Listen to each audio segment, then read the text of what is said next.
Welcome back. You're still tuned in to News and Views right here on Salam Media. And this morning, we turn our attention to the murky world of political party funding here in South Africa. The local government elections are going to be next year, I think October 2026. So these kinds of conversations will be resurfacing as people try to suss out what the political parties that are on the table, that are on the ballot, have to offer.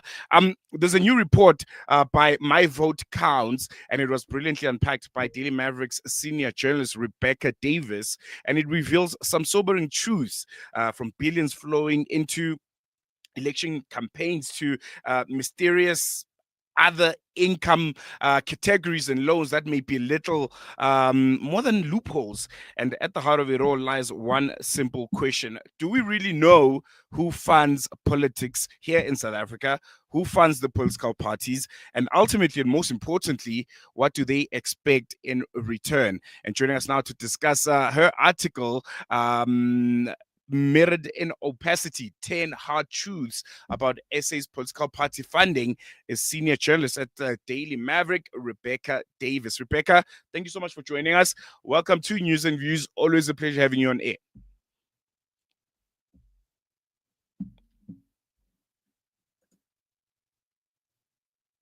Rebecca, are you there? All right. We seem to have lost Rebecca. We're going to try and get her on a different line, but I think it's a very, very important conversation to have. Political party funding. Hey, do you care who funds your political party or a political party here in South Africa?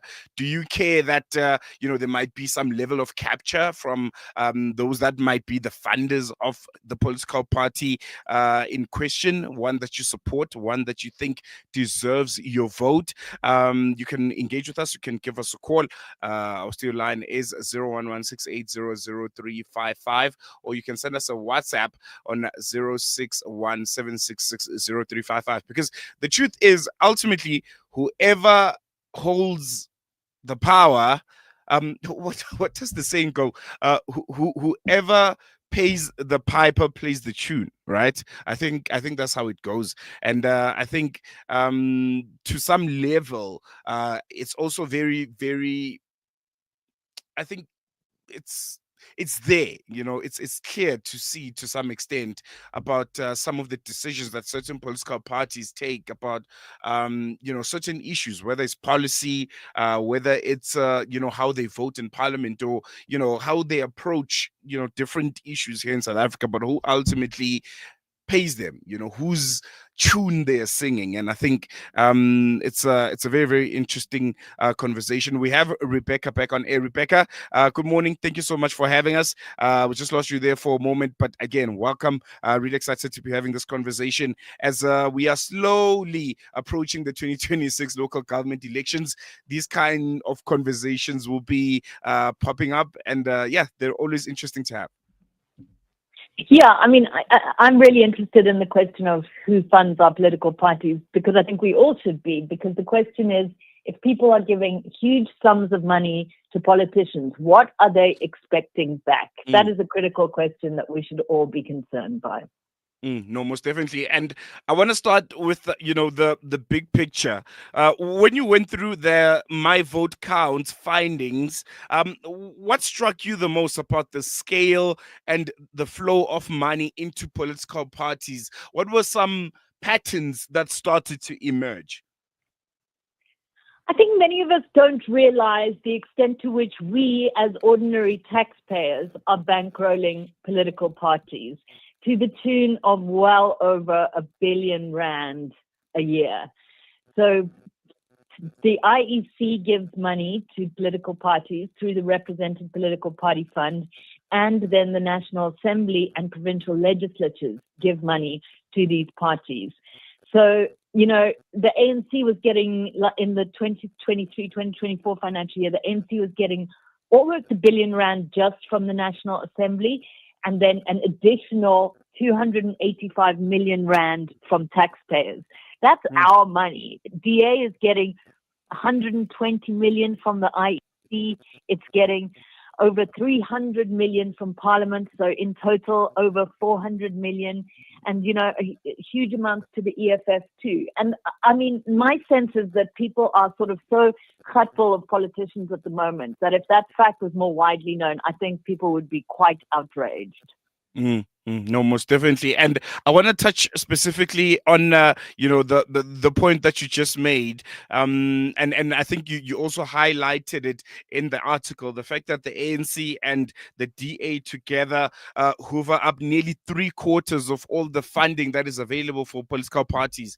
What does this concentration of money in just those two parties mean for democracy and political competition in South Africa ultimately? Well, it's not good, to put it crudely. It means basically that the system risks becoming self-perpetuating. In other words, these two are the biggest parties, so they get the most money. As a result, they have a good chance of remaining the two biggest parties because they have more money. They have more money for campaigning. They have more money, for their public representatives. And it just means that their chances of competing are stronger. So it means it's a limiting system because it's harder for small parties to make much of a dent in that political landscape when they're up against so many hundreds of millions being hoovered up by these big parties. Mm, mm. You mentioned this just now, the fact that us as taxpayers are essentially funding these political parties more than we realize. Through the IEC, as you mentioned, in some of these parliamentary allocations. How transparent is this use of public money, and are parties really using it as the law prescribes? So, as you say, there are laws for how that money can be used.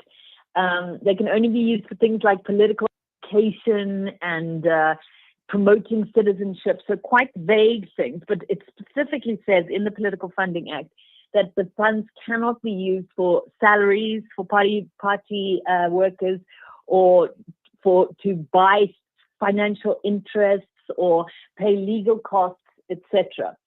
But the problem, as you've alluded to, is that we really don't know what parties spend their money on, because parties are not required to report on what they did with the majority of funds they have received.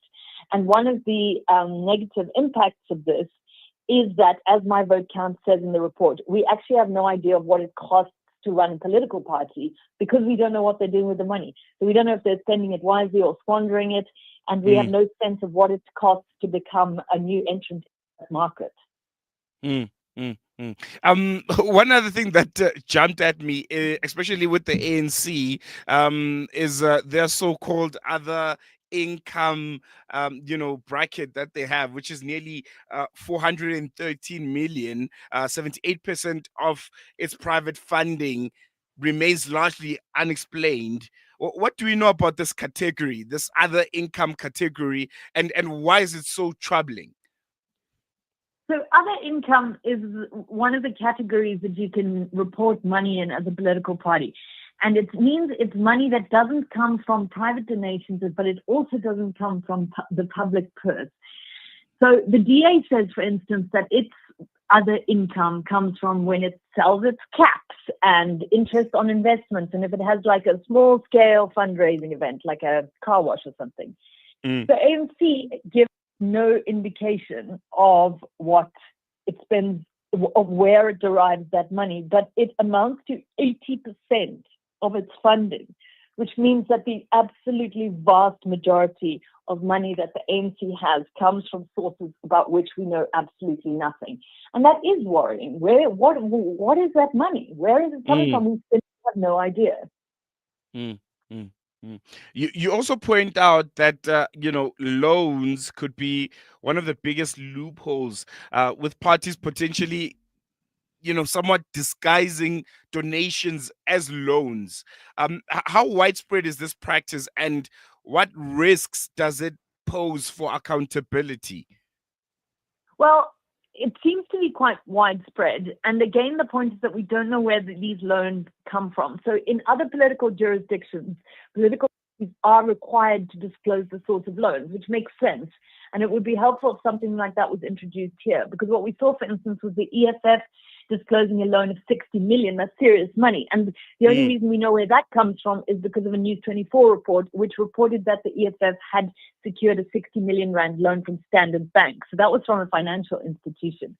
But other political parties like Rise and Zansi, for instance, received a loan of 22 million rand, and there are no details available as to who that's from, where that's money from.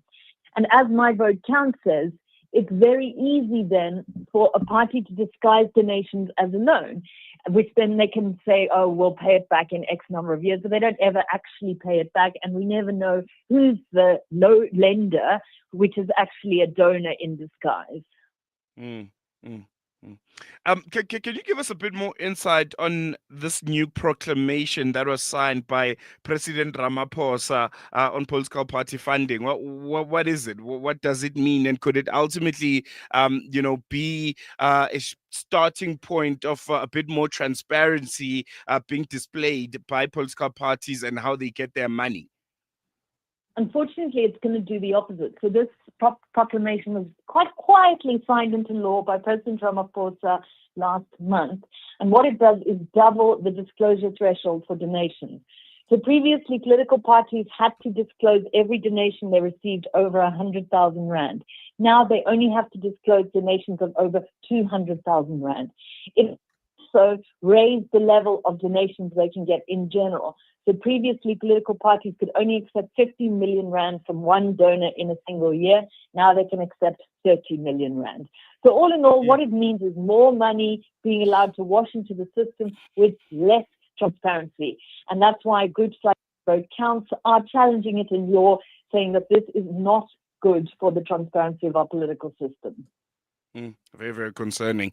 Finally, Rebecca, before I let you go, for ordinary South Africans listening right now, why should we care about these opaque funding streams, and what's at stake for voters when political party money is hidden and we don't know where it comes from and who funds these people that ultimately make these big decisions about our lives? So the cautionary tale here is, as with so many things, America. After a very important Supreme Court ruling called Citizens United, there was then no limit, and there still is no limit to the amount that can be spent on political campaigns. And because they have no regulations in America, what it means is that 99% of the time, that's an actual stat, the person who spends the most money on a campaign simply wins.